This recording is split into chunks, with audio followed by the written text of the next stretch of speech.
ఊహకు అందని కార్యం ఆ మేఘములోన నా కొరకే జరిగే ఊహకు అందని కార్యం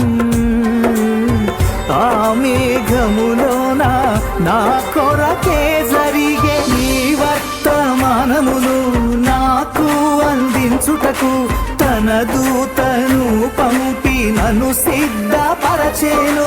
ఈ వర్తమానమును నాకు అందించుటకు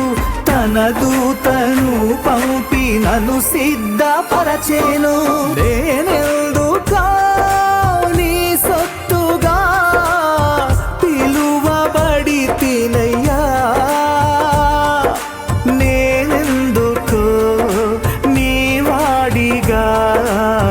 పిలువబడి తినయ్యా